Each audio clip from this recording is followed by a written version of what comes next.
from inside the room. They stepped in together.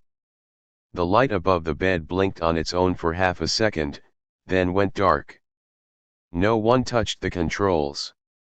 The nurse said she felt something in that room that wasn't like regular fear. It was the kind where your body already knows you're not supposed to be there. They shut the door and walked back to the station without talking. The rest of the shift was quiet. Until almost dawn. Around 5:40 a.m., a patient in 317 started crashing. The whole hallway filled with staff. They got him stable just in time. When things calmed down, the nurse went to chart the incident. And on the summary sheet for 317, she noticed something weird.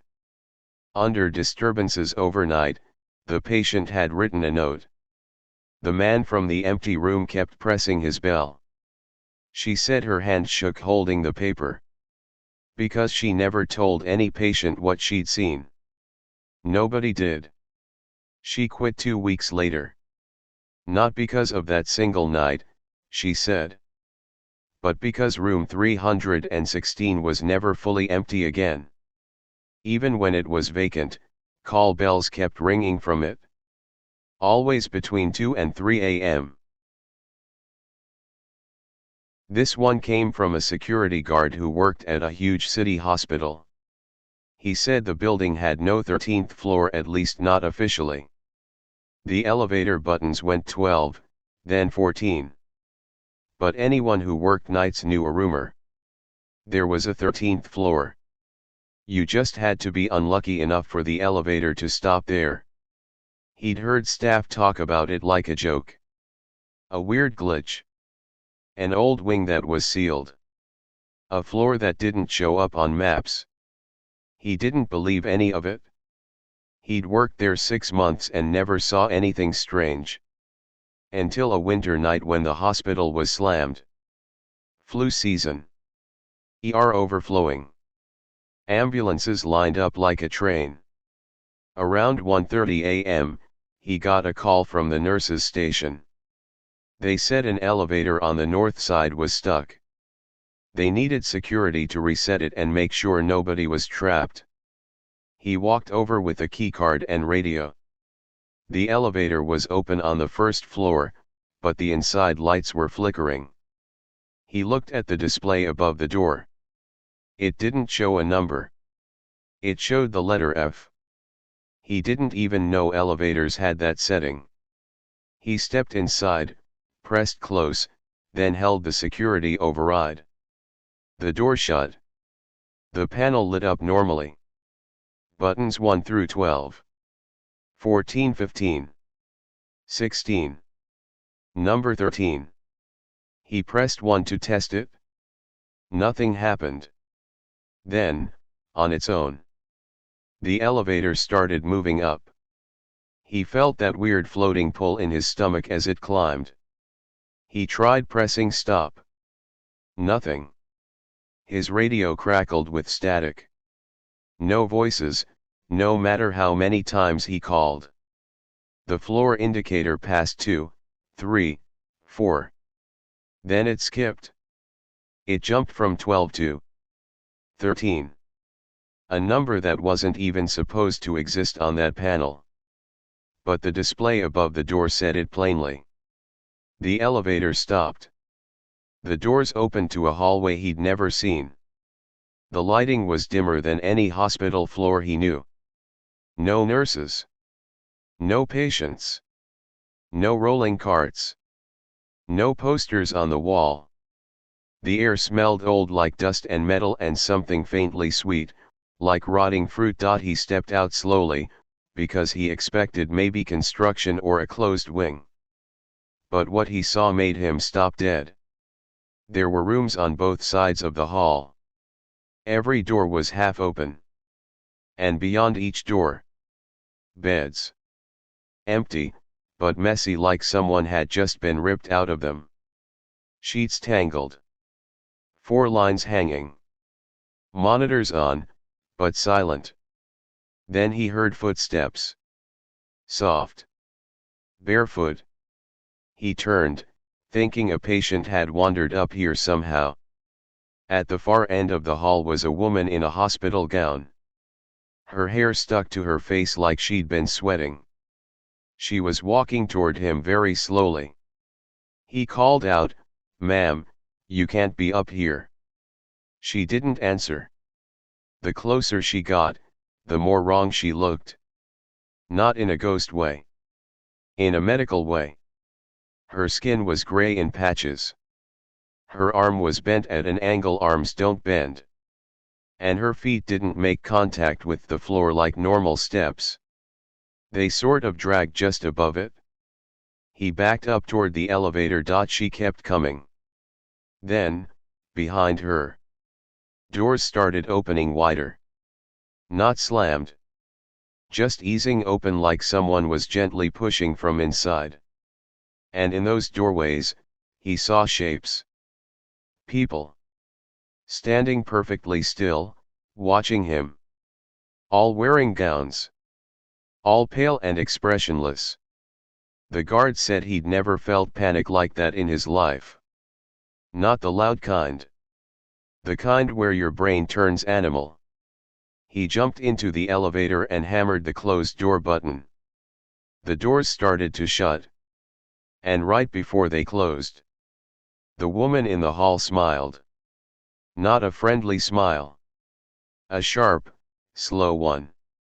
Like she was glad he looked scared. The doors locked, the elevator dropped quickly. And when it hit the first floor, the lights inside were normal again. The display above the door showed 1. No F. No 13. His radio suddenly worked. He told the night supervisor what happened. The supervisor listened quietly, then said something that made him feel worse. He said, "Did you see a nursing station?" The guard said no. He nodded and replied, "Then you were on the old quarantine floor. Back in the 80s, that floor was sealed after a fire and a contamination incident. A lot of patients died. They remodeled the elevator system after, removed the 13th floor from public access. But sometimes, when the building gets overwhelmed, like during a bad flu season, the elevator misroutes." He wasn't sure if the supervisor believed the ghost part. But he believed the floor existed. Because after that night, he tracked the elevator logs. And at 1:37 a.m., the elevator he was in had recorded a destination. 13. The last story was sent by a woman who stayed with her mom during a long hospital admission. Her mother had chronic heart problems, and this time she'd been admitted for monitoring after a scary episode. Private room. 3rd floor. It wasn't ICU, but they were keeping a close eye on her. The daughter said she spent the first 2 nights sleeping in that awful pull-out chair next to the bed. And on the 3rd night, she woke up around 3 a.m. She heard her mother whispering. At first she thought her mom was praying or talking in her sleep. But the whispering was back and forth. Like a conversation. The daughter sat up slowly and looked toward the bed. Her mom was awake, staring toward the doorway. And standing in the doorway was another woman. Same height. Same messy gray-black hair. Same gentle posture. She looked exactly like her mother. But wrong in quiet ways. Her smile was too wide. She didn't blink.